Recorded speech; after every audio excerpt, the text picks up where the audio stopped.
Xiahui from University of St Andrews. So this is going to be on the infectious disease modelling side. So please take it away. Thank you, Ed. Hello, everyone. I'm Xiahui from St Andrews. I'm currently a PhD student developing a proximate Bayesian competition method for infectious disease models. And today I'll be talking about EDI in infectious disease modeling. So,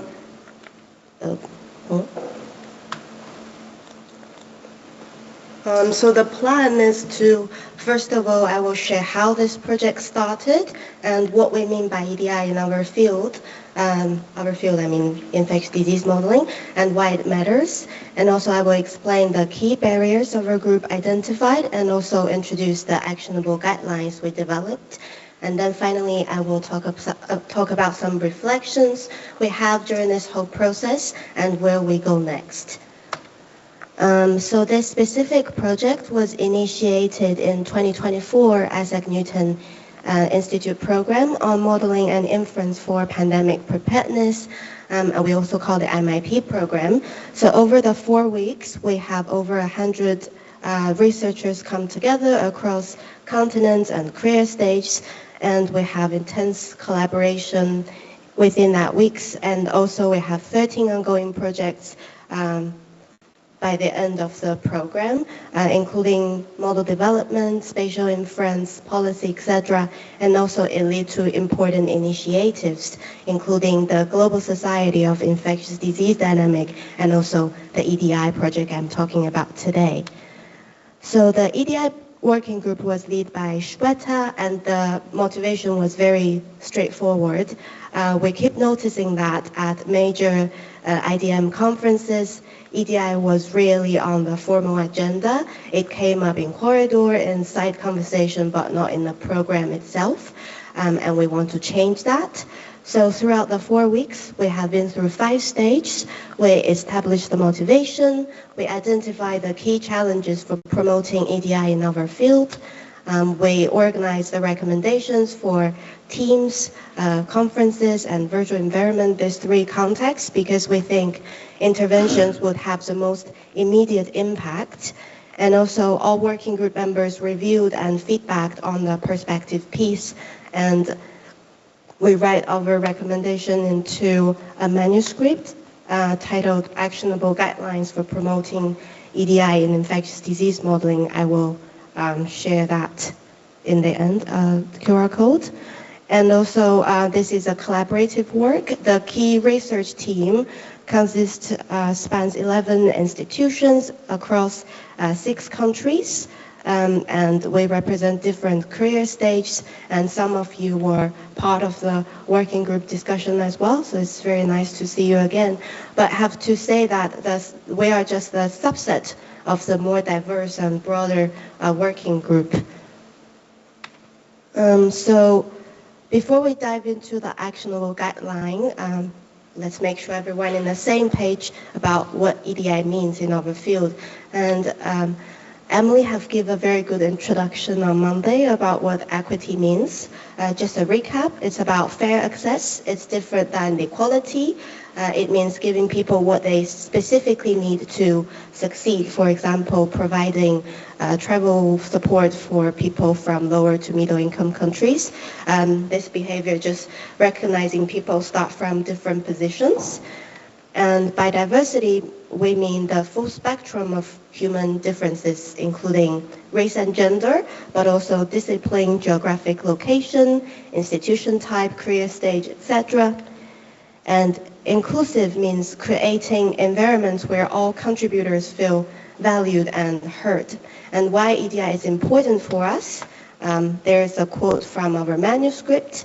Because our work bridges many disciplines, it brings together a global community of researchers with diverse perspective, and the diversity of thought is our strength, but it requires intentional inclusion to be effective.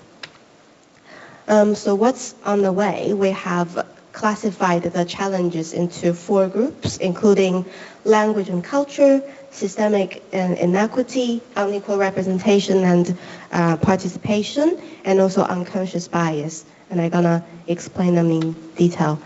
So let's start with the language barrier. It's sometimes discussed because it doesn't feel very structural or systematic. But research by Amano et al., they reviewed over hundreds of researchers and visualized the additional effort required as a series of hurdles. And the results show us for non-native English speakers, they spend significantly more time on every task, reading, writing, reviewing, presenting, and they normally face higher rejection rates on, for example, if you submit papers or abstract to conferences. And this will make them encourage them to attend or speak in conferences. Next barrier is about systemic inequities. So this is the work done by Corey, and so basically it's about at Epidemic Night conferences. This is one of the biggest conference for infectious disease modeling. At the starting point, we have over 50% of presenters are from junior level, but when it shrink to 30% at professor level. And there are, researchers from Africa made up of around 7.6% of presenter in junior level, but shrink to around 2.3% at the professor level. So we have a word for it called Caesar effect, which means we start the same, but we kind of lose people along the way for different reasons.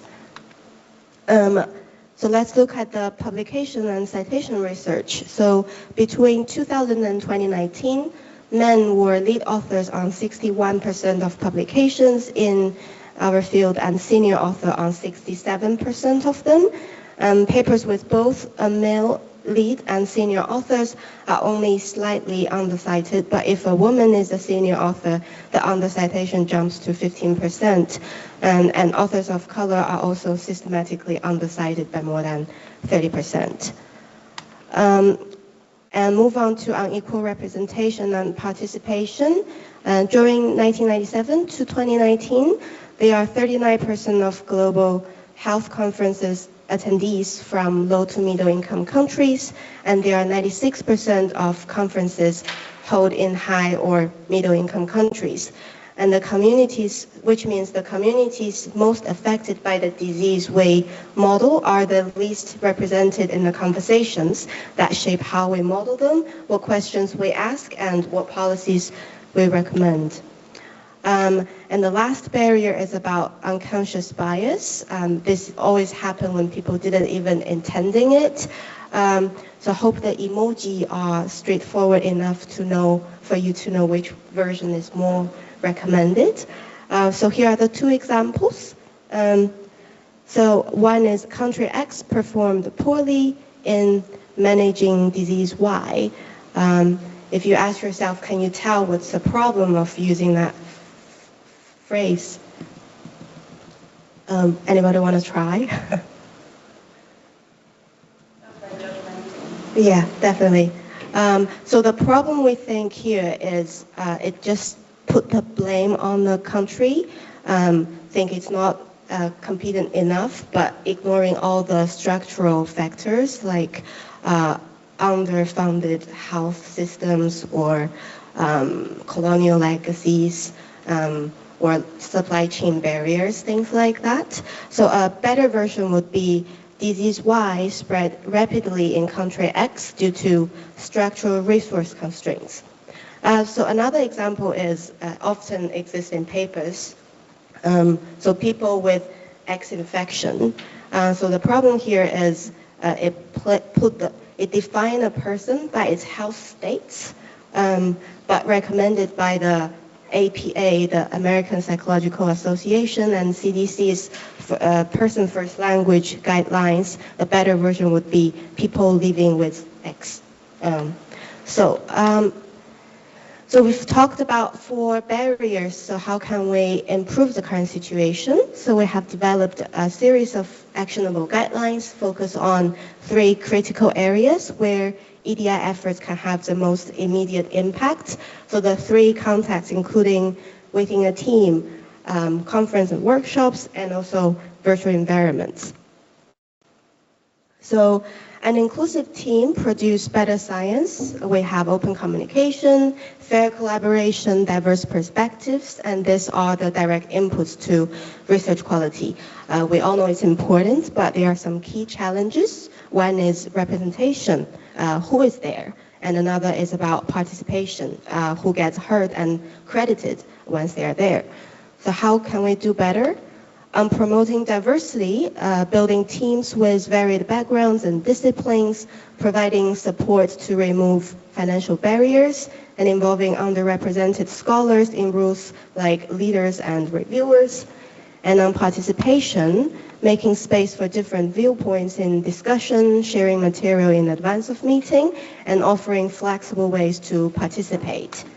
And on developing group policies, it's recommended to co-developing an authorship policy before the project starts, especially specifying who qualifies for authorship, in what order, and for what contributions. And on recognition, acknowledging all contributions, not only the final publications, but also who collected the data, who did the mentoring, and who did the peer review, and who coordinated the team. So make that all visible. Moving on to conference and workshops. As we all know, conferences are a platform to bring together diverse viewpoint and expertise. But who organize shape who get invited, and who attends shapes what question gets asked, and who speaks shapes who get cited. There are some key challenges we identified. One is about lack of diversity in committees, speakers, and participants will limit perspectives. And financial barriers, visa challenge, and caregiving responsibilities will cause the barrier for accessibility. And the inaccessible talks and exclusive social events will potentially exclude certain attendees. So how can we do better? Before the event, form diverse organizing committees, allocate funds for caregivers, nursing space and travel support, and also design inclusive social events. And during the conference, ensure the physical accessibility if needed, for wheelchair ramps, acoustics, captioning, etc. And during Q&A, create space for underrepresented voice or people who do not really want to speak publicly. For working groups, maybe clarify publication processes for any outputs in the end. And after the conference, collect demographic data on speakers and attendees, gather feedback for improvement, and use data to set targets and track measurable progress over time. So virtual environments, which is quite important since COVID, this kind of collaboration allow geographically dispersed experts from multiple disciplines to share data rapidly, co-develop models, and respond collectively to emerging outbreaks. And the key challenges including, one is inadequate resources for some of the region will exclude participants, and there are language barriers because we have more diverse geographic team, will make people less interactive. And also, it's difficult to build trust and creativity when people not sharing a physical space. So here are the recommended actions we can do as individuals. On accessibility, the organizer or can share materials before meeting, including agendas, documents, background readings, just for people who not having English as a first language have more time to comprehend the information. And also record meetings with consent for asynchronous access without missing the discussion. On communication, use chat tools during and outside of video calls for nonverbal engagement options, and allow cameras off to accommodate the resource limitations and privacy concerns for some of the participants. And on technology side, select tools accessible in the regions our collaborators are in, and adapt security practice to respect cultural and regional differences. And on team culture, perhaps organize hybrid social activities and team building exercises, and do asynchronous check-ins and celebrating contributions actively.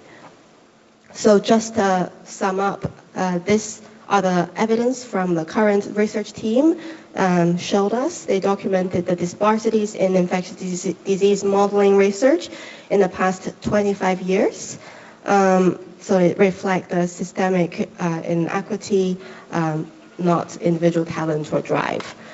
The individual guidelines actions I just talked about for 3 contexts, they are very important. If adopted, it can magnificently change people's working lives, but it builds on, it works better if embedded in a positive research culture that builds on trust, openness, and respect. And underneath all that, there are structural equity, funding systems, promotion criteria, authorship norms, recognition mechanisms. They are the most difficult to change, but very, very important. And it requires founders, institutions, and journals to work together, not just single individuals, but it's still very important to measure impact because at least we know where we stand right now. So EDI is an ongoing journey, it's a commitment, and our MIP EDI working group work is just a starting point, and we acknowledge that our authorship reflects a limited representations, and it is context dependency. We only included 3 contexts, but for other areas it's equally important. For example, recruitment, funding, this might be some future research areas. And also have to mention, we have some networks in infectious disease modeling that actively to make change for EDI. One is Juniper. We have EDI seminar once per semester, which means we have the regular conversations. Another is the Global Society of Infectious Disease Dynamic Community are actively encourage the awareness of this kind of EDI work. So there are some communities we can engage with. And I have only showed you part of this work, and if you want to read more about what we did in this project, please feel free to check out the paper, and also the GitHub have saved all the posters that free for download if you want to read through. Thank you very much.